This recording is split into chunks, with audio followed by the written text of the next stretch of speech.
Inicia Marcos 16.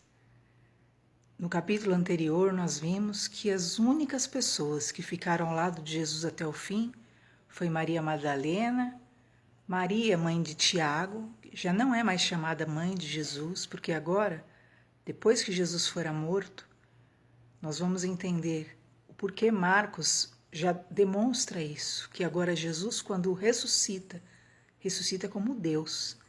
E Deus é incriado, né? Deus não tem pai nem mãe. Então, a Bíblia termina Marcos 15 dizendo que os únicos que estiveram ao lado de Jesus foi Maria Madalena, Maria, mãe de Tiago e José e Salomé. E agora, olha o detalhe interessante, estas mesmas, era sexta-feira, Jesus crucificado, antes das 6 horas foi colocado dentro de um sepulcro, porque José de Arimateia pediu o corpo dele. Olha só a dor. Queridos, nenhum discípulo, homem, permaneceu ali. As únicas pessoas que permaneceram até o fim ao lado de Jesus foram essas 3 pessoas. Marcos faz questão de mencionar. Nenhum discípulo teve a ousadia de permanecer ali até Jesus expirar ou pedir o corpo de Jesus, como era muito comum para os judeus, a respeito dos seus reis. Lembra quantos judeus leais atravessaram terras inimigas atrás do corpo do seu rei? Até Saul lutaram pelo corpo de Saul para trazê-lo de volta, para dar-lhe um sepultamento digno. Isso era muito importante para um judeu, mas não havia um discípulo sequer ali para pedir o corpo de Jesus. E quem pediu foi José de Arimateia, o único que estava ali ainda para dar a Jesus um sepultamento digno. E diz então que quando chega o primeiro dia da semana, que é o domingo, porque no sábado nenhum judeu podia fazer nada, nenhuma daquelas mulheres podiam fazer nada. Então, sábado, silêncio total. Cristo permaneceu, entre aspas, dentro do sepulcro. Mas no domingo, assim que saiu o sol, acredito que umas 5h30, 6 horas da manhã, diz que Maria Madalena, Maria, mãe de Tiago, de novo Marcos faz questão de mencionar, e Salomé vão ao sepulcro para ungir o corpo de Jesus. E elas vão no caminho preocupadas, quem removeria a pedra? A pedra era grande, queridos, e era muito pesada. Isso nós vemos um ensino muito grande, né? Como Deus é poderoso. Porque às vezes você está na sua caminhada de amor a Deus, elas foram as únicas ali que amaram ao Senhor até o fim e não se importaram com a vergonha ou não se escandalizaram em Jesus. E quando você ama ao Senhor incondicionalmente, enquanto você se preocupa, quem removerá a grande pedra que está no meu caminho? Quem removerá aquela grande pedra? Quando elas chegam no sepulcro, diz que a pedra grande já tinha sido removida. E elas entram dentro do sepulcro e elas encontram um jovem lá dentro, com vestes compridas, brancas, resplandecentes, e elas se assustam com aquele jovem ali dentro, com a pedra removida, e ele diz para elas: vocês vieram buscar a Jesus Cristo, mas ele não está aqui. Ele vai adiante de vós para a Galiléia. Avise os demais discípulos e a Pedro. Olha o detalhe.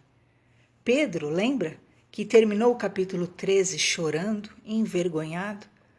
Pedro com certeza não se sentiria mais digno de ser contado entre os discípulos, embora todos tenham abandonado Jesus. Ele talvez, por ter um conhecimento espiritual grande, por ter negado Jesus da forma que o fez, não se sentiria apto de estar no meio dos discípulos, de entender que Jesus poderia querer vê-lo novamente. E o anjo faz questão de dizer: diga a todos os discípulos e a Pedro, não deixem de dizer a Pedro, que Jesus vai adiante e estará na Galileia esperando por vocês. É tremendo, né? E nós vemos muitos ensinos nessa passagem.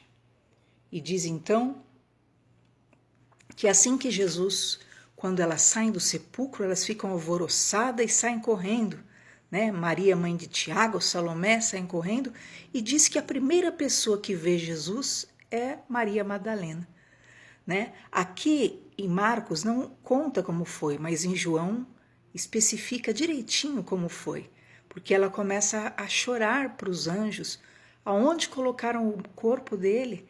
As outras, né, já ficam assustadas e vão correndo para ir embora. Ela não, ela quer o corpo.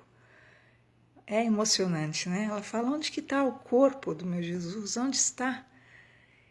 E nesse momento o próprio Jesus diz para ela, João que conta essa história aos detalhes, Jesus diz para ela, mulher, por que choras? Lembra dessa passagem?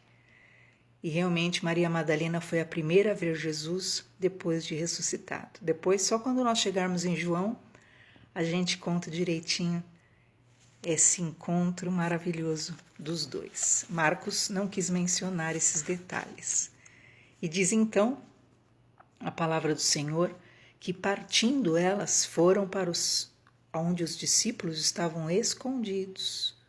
Olha o detalhe. Os discípulos não estavam no final da crucificação. Os discípulos não estavam quando o corpo de Jesus foi colocado no sepulcro. Tanto que diz que Maria Madalena, Maria e Salomé ficaram olhando onde colocaram o corpo de Jesus. Os discípulos não estavam com ela quando elas foram lá para ungir o corpo de Jesus no domingo.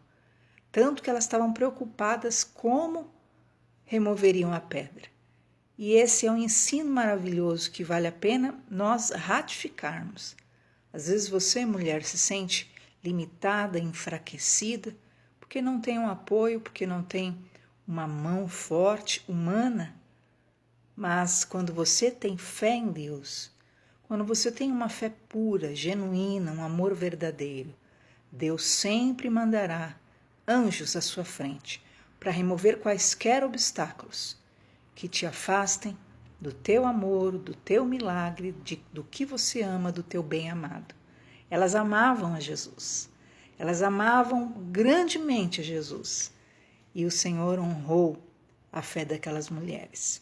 E diz então que elas chegam para os discípulos e contam toda a aparição do anjo, o milagre, o anúncio de que Jesus ia para Galileia e aguardá-los lá, mas eles não acreditaram. E de repente chegam os dois discípulos, que João conta o detalhe, os discípulos que encontraram Jesus no caminho de Emaús. E esses discípulos chegam também e contam, mas eles também não creram. Por fim, o próprio Jesus entra dentro daquela sala e indignado, triste, né? O primeiro contato que Jesus tem com eles já precisa repreendê-los. E Jesus estava indignado pela dureza do coração deles, pela incredulidade que havia dentro deles. Mas mesmo assim, Jesus lhes diz para que eles preguem o Evangelho, saiam pelo mundo e anunciem as boas novas de salvação. E então Jesus diz para eles, ide por todo o mundo, preguem o Evangelho a toda criatura. Quem acreditar e for batizado será salvo, mas quem não acreditar será condenado. E os sinais vão seguir aqueles que acreditarem. No meu nome vão expulsar demônios, em meu nome falarão novas línguas, que é o batismo no Espírito Santo. Em meu nome vocês dominarão serpentes. Se beberem algo mortífero, ou seja, se lhes envenenarem, não haverá dano algum. E vocês colocarão as mãos sobre os enfermos, e os enfermos serão curados. A essas alturas é lógico que os discípulos já criam, porque Jesus estava diante deles. ressurreto. Por isso Jesus diz: bem-aventurados que não viram, mas creram. Somos nós hoje. Nós não tivemos o privilégio que eles tiveram, mas nós estamos debaixo desse mesmo envio. E o Senhor Jesus, depois de lhes falar, foi recebido aos céus e assentou-se à direita de Deus.